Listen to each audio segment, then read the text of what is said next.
All right guys, we're down here at the service shop, and for you that are faithful followers or maybe new followers, you might recognize the buyer's remorse rollback. Well, here we are almost 5 weeks later, it is still here. Full video about the situation and the update on this one in just a few minutes. We'll knock both of them out while we're up here. But yes, it's still here. Yes, we could probably take possession of it, but you know, at the end of the day, the bank did not do us wrong on this truck.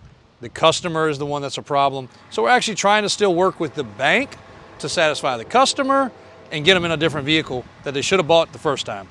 But let's go on to something I mentioned before about us updating our inventory to something newer. AJ says move because of the sun.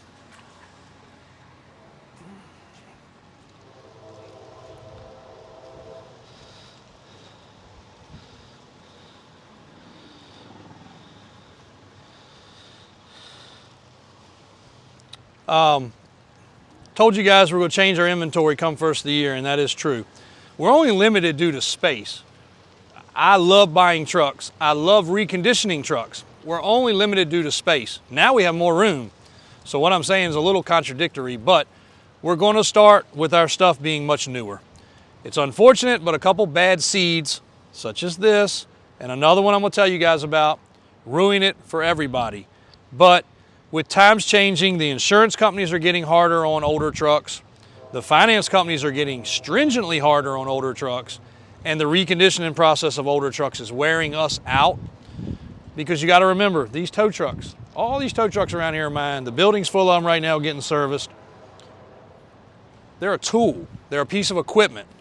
They're no different than a shovel. One day you're going to wear it out. They're no different than a backhoe. One day you're going to wear it out, and it's going to give you troubles. And you're going to either have to fix it or get rid of it. Most people take their tow trucks and run them till they're dead. Now, we look a truck over whether we trade it, whether we buy it or whatever. So we feel like our used trucks we buy are much higher quality, but they still take time to recondition. And sure enough, no matter how good we do, things can still be a problem. We try to address them, but they can still be an issue. But I'm gonna give you one little scenario of a situation where it's not even something really our fault, but this is the frustrating part of our business. And I know a lot of you out there that are in business can attest to this. Customers' expectations are far higher than ever before. We try to exceed to that, but there are some limits to it. You gotta put a stop somewhere. This one right here, if you have not watched episode 1, watch episode 1. But this next one I'm gonna tell you guys about, and there's 3 of these particular situations recently which have made me change this policy to where we're basically gonna go to 10 years or newer. And I hate that because there's guys that wanna buy $20,000, $30,000, $40,000 price range trucks, that's not gonna happen any longer. Unless a miracle changes, unless I find somebody to put in my shop to do it at a much lesser price, we're just not gonna be able to bring you that price range truck any longer. So, got one of my customers, we're just gonna call him Customer X, Mr. X. Buys a lot of trucks from me. Great customer. He probably watches this channel, I'm pretty sure he does. So I'm not gonna say anything that's out of the way. He knows. Most of the trucks he buys from me are basically current year, 24s, 25s. Dark colors and very low miles, 1,000 miles, 2,000 miles, 3,000 miles. He's all the way on the other side of the country. And again, he is a good customer. He's bought a lot of trucks. But even when he buys one of the new trucks from me, or new to us trucks, I should say, we don't sell anything new, as we've said before, he'll get here and he'll, you know, be looking at everything and looking at everything. And, you know, a dark colored truck is going to have some imperfections. Maybe a little scuff, maybe something from washing it. But either way, it's going to have some imperfections. I swear, we cannot win today. Previous video, dirt bike guy riding a wheelie, 2 tractor trailers coming through. All right, so finally, can you see? Okay, we're good. So he says, JW, I need to buy a used truck this time. I can't spend the normal price of a newer truck. I need to buy something half the price. Okay, I see you got one. I said, yes, sir. Let me check it out. So I walk out to the lot. It's a Dodge Ram. I look at it, I walk up to it. It's got some scuffs on the wheels, as you'd expect. It's a 100,000 mile truck. The bed's got some little dimples in it. 100,000 mile truck. One of the doors on the toolbox doesn't work too great. He calls, says, what can we do? I'm like, we can do this truck, but I'm telling you now, sir, it's not the one for you. Why? Scuff wheel, this, that, and the other. Oh my gosh, I can't have that. I already know that. No problem. Next day, how about this one? I walk out, check it out. Matter of fact, I didn't even walk out. I sent Christian out. He comes back and says, no, sir, that one is not going to work for him. I was like, okay, easy enough. So he's like, JW, do you not want to sell me a truck? And I'm like, no, sir, I don't want to not sell you a truck, but you are across the country. It's going to cost a fortune to get it to you, or you're going to have to pick it up and drive it. And you're not used to used trucks and the condition of used trucks. So finally, next day, he texts me about another one that came in. Thankfully, we get a good flow of trucks. I said, let me check it out. So I personally went out that day. I got in the truck. It didn't have any scuff wheels. The toolboxes were great. One needed a little tweak of adjustment. The key didn't work quite right. The seat was in good shape. That was another thing. Didn't want any ripped up seats. Tire condition was good. Bed condition was good. Again, all he was worried about is cosmetics. Probably should worry about mechanicals, obviously, but he's worried about cosmetics. His business, high end. He's in a high end area. So I said, I think this might be the one. Probably shouldn't have said that because he quoted me on that later saying, you told me this is the one. But so we do the deal. It's half the price of what he normally spends. He wires the money. Then I stick my foot in my mouth again and I say, let me help you with transportation. No need you flying a guy out driving for 4 days back home. So lo and behold, we don't transport rollbacks. We know that. When somebody wants a rollback, we load our little car, like that behind you. We have a couple of those that are titled and registered and tagged. And you're fine, you're fine. And we put our little car on the back and we drive it to them, you know. About as far as we go is Texas. But because I can't have my guy tied up for so long, he's busy. He's got to move other trucks. Any of our bordering states, he can do it in the same day. He stay up all night. He doesn't care. So we have trouble with transporters. One arrived, loaded it at midnight on a Saturday, and we still met with the transporter. Mike did. Spent 2 or 3 hours, helped him at midnight, guys, on a Saturday. Thank goodness Mike lives right here, and he's willing to do that. Transporter couldn't haul it. A couple feet too long. He unloads it. Come Monday morning, customer's calling. When should he be here? I'm like, unfortunately, he canceled. What do you mean he canceled? I got a picture of it loaded. He loaded it. It didn't work. He unloaded it.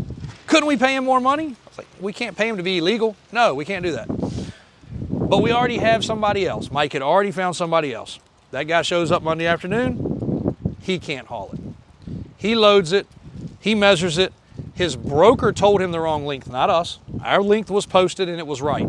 His broker told him the wrong length. He's frustrated. He takes all the time to get his ramps right and load it. We put it back on the network. Guy's upset on the other end. He wants his truck. He needs his truck. He's going to fly somebody out. I said, that's fine. You can fly somebody out. Within an hour, we had somebody else call. We happen to be in the area. We've got the right trailer. We're going to do it. Hero comes through. A couple $100 extra bucks he wants, no problem. We pay the extra money because at this point I feel frustrated. I stuck my foot in my mouth and offered to help, but a good customer bought 5 or 6 trucks.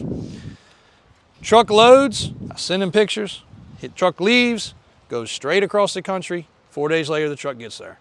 I'm on a conference call and my phone starts blowing up, blowing up, blowing up. He wants extra $200. I'm covering that. Just tell him to call me, no problem. Okay. Hang the phone up. I get on another phone call. Phone starts blowing up, blowing up, blowing up. Did you sell me a truck that's got bent running boards? No. Go back to the pictures. Pictures on the website, running boards are great. Guess what, guys? Transporter number 2 somehow slipped on his trailer a little bit, going up on the hump because it's long. Been a running board. I said, sir, I'll take care of it. Wasn't on me. Transporter swears it wasn't on him. And come to find out, transporter number 3 had nothing to do with the problem. It was number 2 because it wasn't bent on my lot, and it was bent when number 3 loaded it. Running board, no big deal. 200 or 300 bucks. I'll take care of it. No problem. He calls again. The cable, I can't use this cable. I'm like, we run the cable out on the beds. Part of this job here at the shop is they run the cable back, they hook the J-hooks to make sure, one, that it has J-hooks and they're new, and two, to check the cable.